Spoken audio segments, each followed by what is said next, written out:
我从没想过，一觉醒来，我的父母竟然变成了陌生人。3个月前，因为一场车祸，我失明了，但就在昨天，我奇迹般的恢复了视力。我刚想把这个好消息告诉我的父母，却在我的床底下发现了揉作一团的纸巾，纸巾上面写着一句话：不要告诉他们你能看得见。这个他们很显然是指我的父母。这时敲门声响起，小美，妈给你炖了点燕窝。母亲和蔼的声音在门后响起，我随手便将纸巾扔进了垃圾桶。可当母亲打开了门，我的瞳孔却猛地一缩，我看见一个陌生的女人端着碗站在门口，笑盈盈地看着我，她的嘴唇涂得鲜红，脸上的笑容看着那么的怪异。这分明不是我的母亲，但奇怪的是，她的声音竟和我的母亲一模一样。我刚想质问她是谁，却突然想起刚刚纸巾上的话，不能被他们发现我看得见。女人担忧地朝我靠近了一步。小美怎么了？是不是哪里不舒服？我摸索着坐在床上，缓缓说道：妈，把燕窝放在这里就好，我等会吃。女人说道：小美，燕窝烫，要不还是妈喂你吧。我立刻拒绝了女人。妈，我有点困，想睡一会儿，我放凉了再吃。女人点了点头，没有说什么便出去了。当她带上门的那一刻，我猛地松了口气，后背已经完全被冷汗打湿了。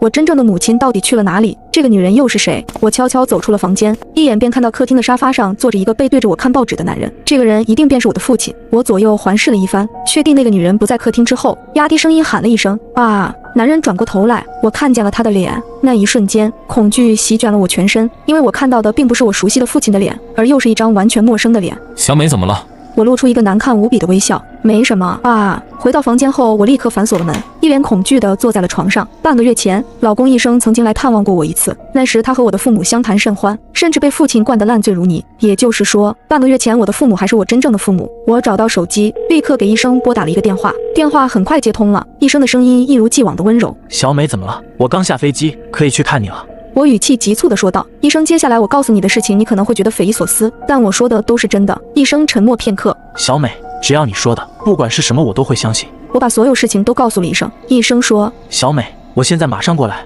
从机场开车到这里大概要1个小时，想到医生会过来，我心里踏实不少。突然屋外响起了敲门声，小美该吃药了。外面响起了父亲的声音，我心跳加快，死死地看着门外。见我许久没有出声，男人开始转动门把手。怎么锁门了？小美，不吃药的话，你的眼睛会好不了的。男人催促我开门，我下定决心无论如何也不会开门，除非医生过来。随后我听到了他下楼的脚步声，我这才松了口气。突然我又觉得有点不对劲，我局促不安地走到门边，听着门外的动静，小心翼翼地趴了下来，想透过门缝看看外面的动静。而就在这个时候，我对上了一双眼珠子，那个男人就趴在门缝下，死死地瞪着我。那瞬间我浑身都是冷汗，我装作没看见的样子，缓缓在地上摸索了起来。奇怪，我的手机刚刚明明掉地上的，那双眼睛从缝隙里消失了。我一下子瘫坐在地上，大口大口地喘着粗气。这对诡异的男女出现在我身边，肯定有不可告人的目的。我不知道我的父母到底去哪里了，现在我唯一能做的就是等待医生的到来。煎熬地等待了1个小时之后，我终于等来了医生的电话。电话那头的医生声音听起来非常焦急：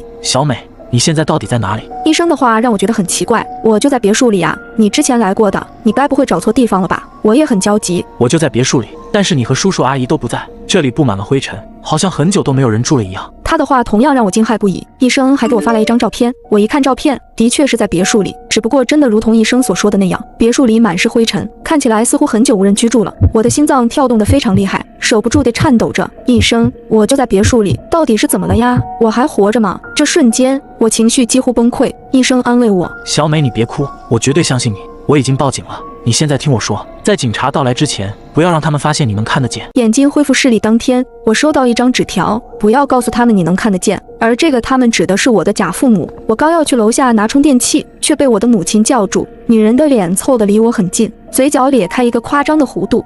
小美呀，我才发现你走楼梯的速度比之前快了很多呢，你是不是能看见了呀？妈，我看见了，会和你说的。我在这里生活了3个多月了，自然走得快。女人笑了笑，伸出那双冰冷的手摸了摸我的脸蛋。我还以为小美能看见了呢，要是小美能看见了，可不要隐瞒爸爸和妈妈。等女人走后，我的双腿都控制不住的颤抖，我必须要离开别墅。突然我听到厨房里传来吱呀一声，橱柜的门突然开了一条缝隙，一双惨白毫无血色的手软软地垂了下来。我被吓得面色陡然煞白，这双手的手指上有一个我熟悉无比的黑痣，这是我母亲的手。我双眼通红，浑身颤抖，这双手毫无温度，甚至已经发青，一看就不是活人的手。我的母亲不是失踪了，而是遇害了。这对男女杀死了我的母亲，藏在了这里。这一瞬间，我的第一反应就是跑。当我转过头时，竟看到男人从我对面微笑着走来，他的视线先是落在了橱柜外的那只手上，随后猛地看向了我。小美，你在这里做什么呢？眼睛怎么这么红？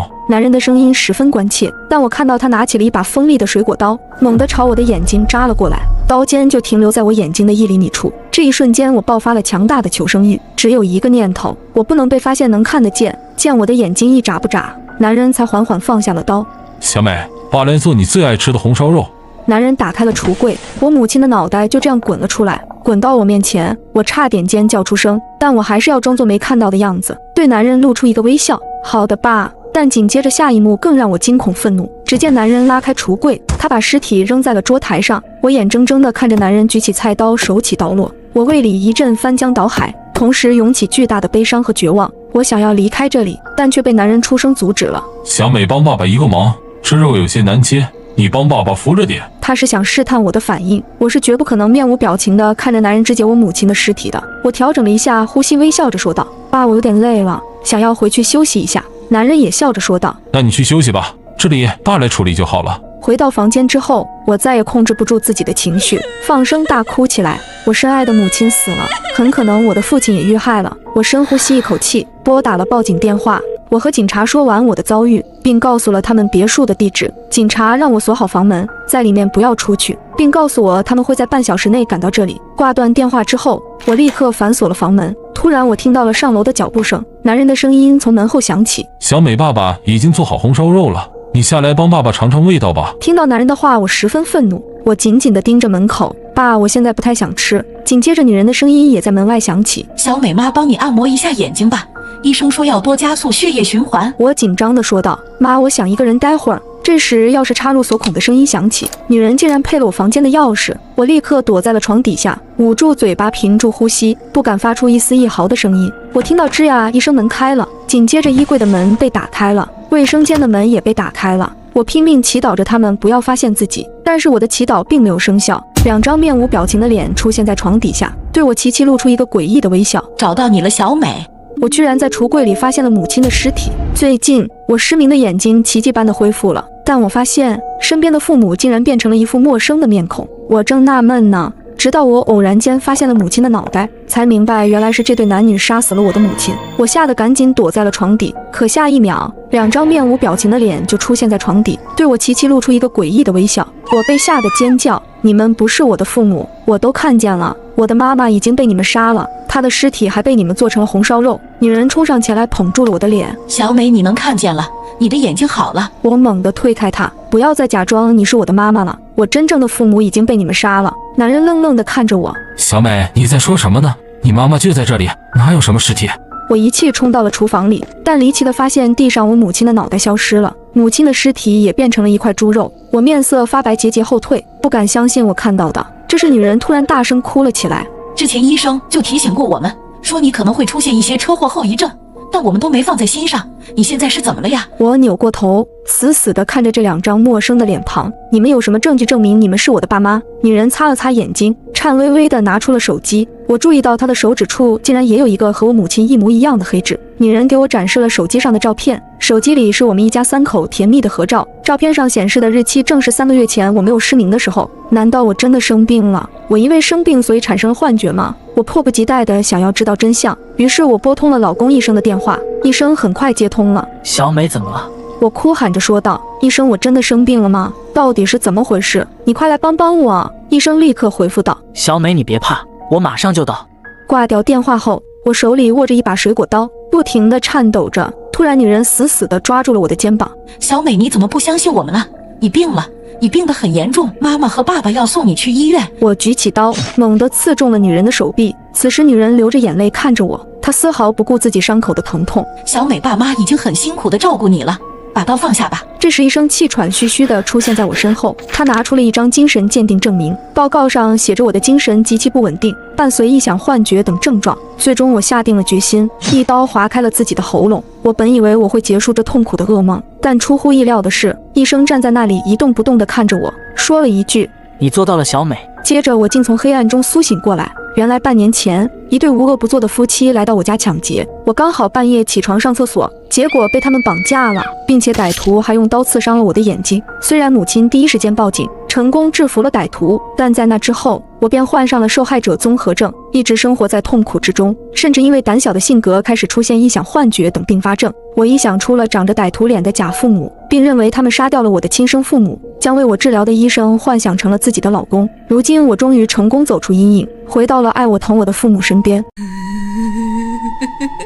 我有一个习惯，当我晚上睡不着觉的时候，就会让妈妈给我倒一杯牛奶，只要喝下这杯牛奶，我就能一觉睡到天亮。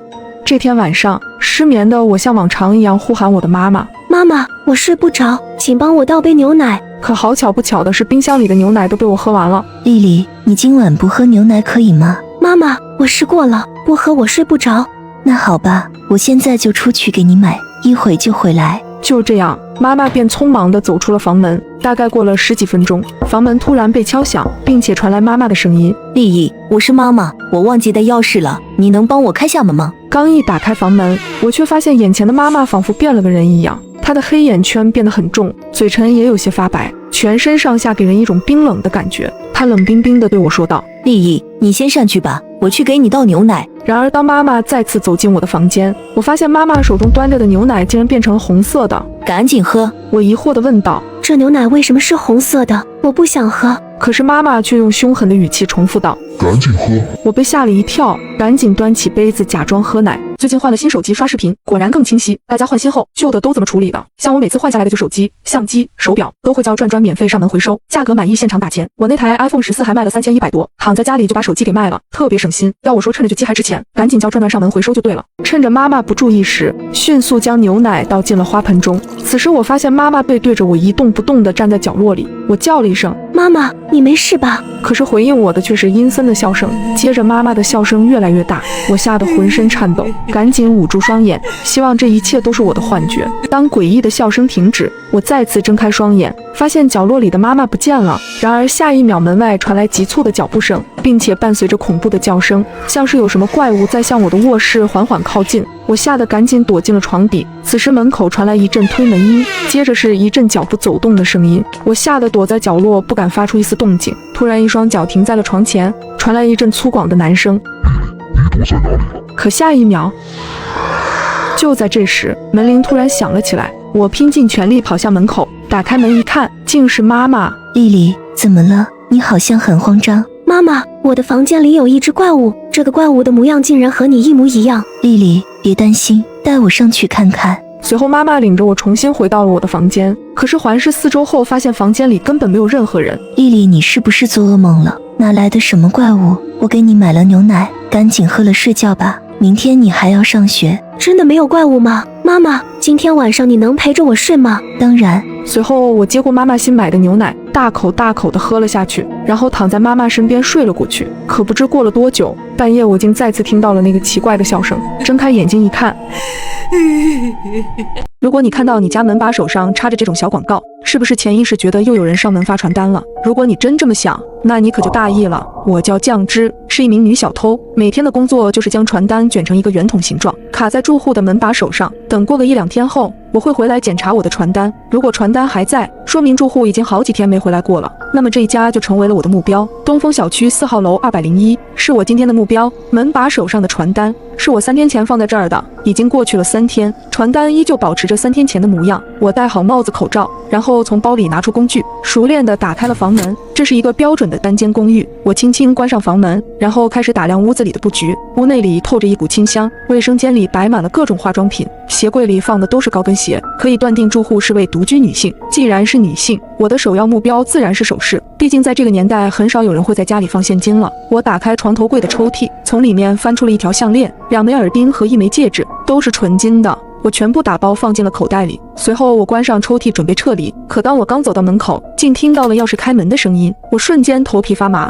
迅速退到墙角，躲进了衣柜里。毕竟整个屋子也只有这里能藏人。我关好衣柜门，听到门口传来上锁的声音，紧接着是高跟鞋走动的声音。由于衣柜正对着门口的方向，透过门缝，我正好可以看到整个屋子里的情况。我看到一个衣装精致的女人走进了屋子，女人放下皮包，换了拖鞋，然后径直朝衣柜走了过来。我暗道一声不好，幸运的是女人打开的是衣柜左边的滑门，而我正好躲在衣柜的最右边。女人并没有发现我。女人从衣柜里拿了一件休闲的外套，然后关好了衣柜的门。我擦了擦额头上的冷汗，幸好只是虚惊一场。女人进了厨房，给自己洗了一个苹果，然后坐在沙发上。女人一边看着电视，一边吃着苹果。我躲在柜子里大气不敢喘，等待可以离开的机会。眼下这个情况，要么是女人进卫生间的时候，要么就只能等她睡着之后神不知鬼不觉地离开。就在我默默等待时机的时候，突然我的手机震动了一下，有人给我发来了一条短信。我慢慢掏出手机看了一眼，是我一哥们周强发来的。今天在哪里营业？有没有好的客户？给我介绍几单。周强跟我是同行，我俩经常互相分享客户。我赶紧给周强回了一条短信：客户回家了，我被困在屋子里。很快周强又发来了信息：你被客户抓现行了。没有，我躲在衣柜里，客户目前还没发现我。我用手机透过衣柜门缝拍了一张现场的照片发给了周强，接着我又把自己所在的住址也发给了周强。周强回复了一句：马上到。女人将没吃完的苹果扔了，然后起身走到酒柜跟前，取出2个酒杯，倒了2杯红酒。我看后一愣，为什么是2个酒杯？而且我还看到她向其中一个酒杯里倒入了安眠药，1整瓶安眠药。女人将2杯酒放到茶几上，然后看了看手表，她似乎是在等人。就在这时，我听到了敲门声。我本来还在想会不会是周强，女人慢慢打开了房门，门口站着一个中年男人，并不是周强。男人手里还拿着一束玫瑰花，笑盈盈地看着女人。孝敬七夕快乐，快进来吧，我新买了红酒。女人拉着男人进屋的同时，她又顺手反锁了房门。女人挽着男人来到桌前，然后把放有安眠药的那杯红酒递到了男人的手里。男人将红酒一饮而尽，然后就开始对女人动手动脚。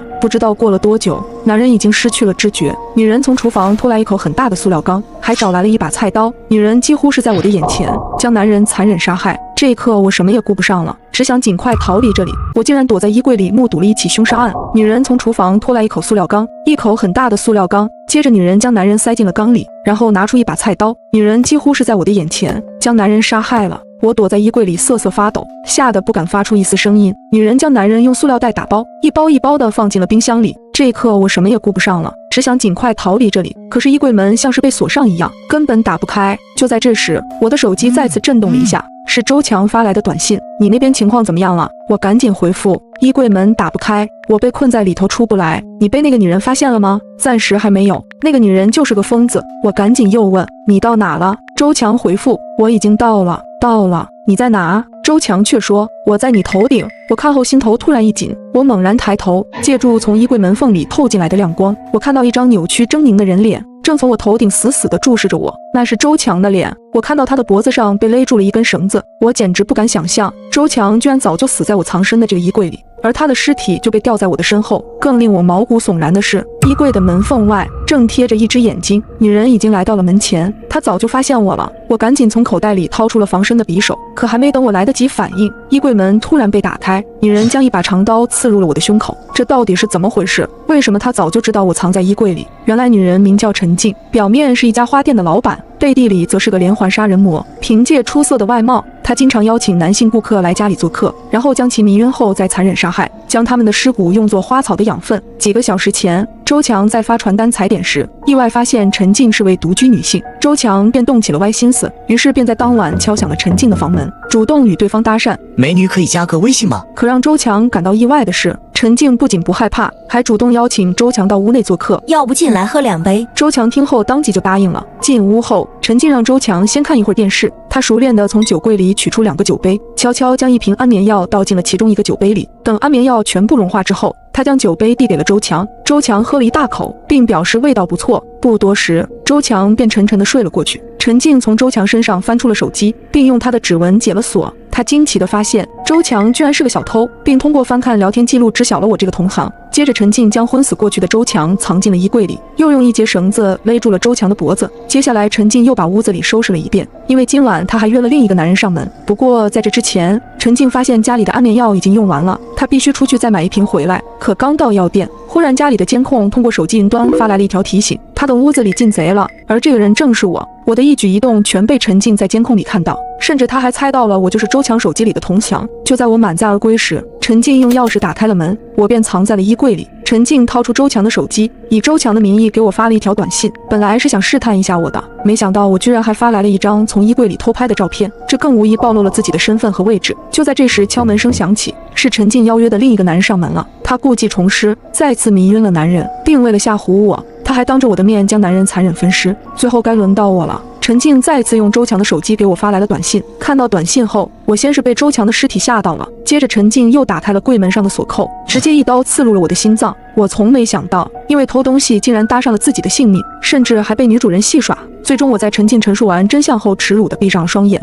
玩打游戏时，有个女玩家玩得太菜，被队友喷得挂机了。不久之后，她重连上来，带着哭腔道歉：“对不起，我刚刚烧水给儿子洗澡，把它放在水盆里，结果我忘了关火了。现在它熟了，我该怎么办啊？”我被女玩家的话吓了一跳，仔细看了看这辅助的游戏昵称，居然叫公主玩游戏，一听就很矫情。这时打野喊了起来：“大姐，你不要吓人行不行？”射手也说：“不想玩就算了，大半夜吓人就没意思，投了吧。”说完，他发起了投降投票，可是玩法师的队友没有开麦，一下子就点了拒绝。游戏还在继续，公主哭着说：“呜呜呜，是真的，我儿子他都煮熟了，怎么办好啊？”我忍不住质问他：“我从没听过有人把孩子煮着洗澡的，请问你是咋想的？”公主哭着解释道：“我本来煮好水了，开了一局游戏，水就凉了，你们又骂我，我着急，我就连盆带碗一起放在了炉子上。可是……”说到这里，他突然顿住了，停顿了2-3秒之后，他才恶狠狠地吼道：“都怪你们骂我，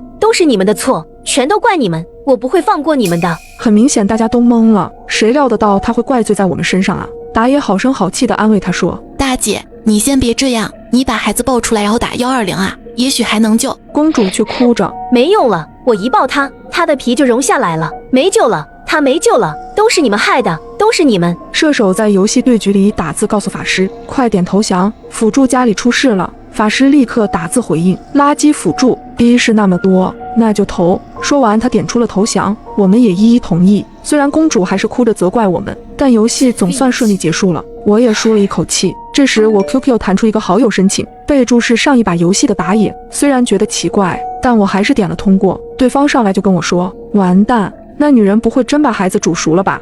不会真来找我们报仇吧？”我忍不住反问他：“你怎么知道我 QQ 号的？”他一句一句地回答我说：“营地里一查就能看到了，因为刚刚那把游戏是附近对战的匹配模式，这说明那个辅助他也是附近的人啊。他说不放过我们，说不定真能找到我们的呀。”最后这句话吓得我手都抖了一下。冷静下来后，我连忙安慰他：“别说的那么恐怖，哪有那么容易找到人的呀？”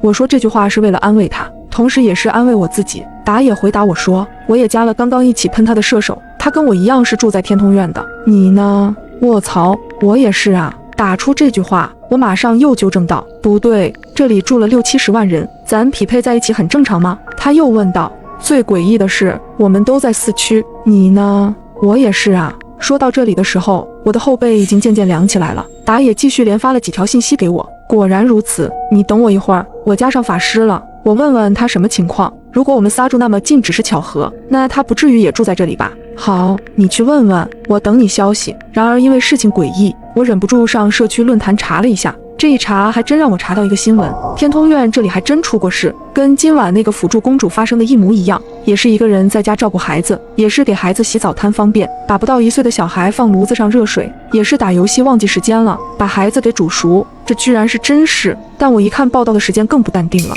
这是7天前发生的事啊。而这时候打野又找我了，法师也住在天通苑，事情非常不对劲。我拉个群说，我的额头瞬间渗出了冷汗。群里一共4个人，除了那个女人之外，4个都齐了。我反手就把刚刚看到的新闻链接扔了进去，你们先看这个，是不是跟今晚发生的是一模一样？他们看到后瞬间也炸了。打野率先说道：“你们看到最后了没有？这个女人后来被她老公砍死了。”我立刻打字回应：“是啊。”他死后到今天刚刚好是7天，7日回魂啊！这是法师说，我什么都没做，怎么突然就惹到鬼了呀？射手说，不行，咱们就报警吧，别等真发生什么才行动，那就太晚了呀。打野却又说，如果真是鬼魂，报警有什么用？还是快想想其他办法吧。我也觉得要做点什么，但我也不知道该做什么。而就在这时，射手却私信我说，打野有没有问你住所？你告诉他了吗？我回答道，问了，但他没问我住哪栋楼。射手回了我一句，因为他问了我，但是我没说，所以他不敢问你了。我连忙问，你这是什么意思？他立刻回复，打野有问题。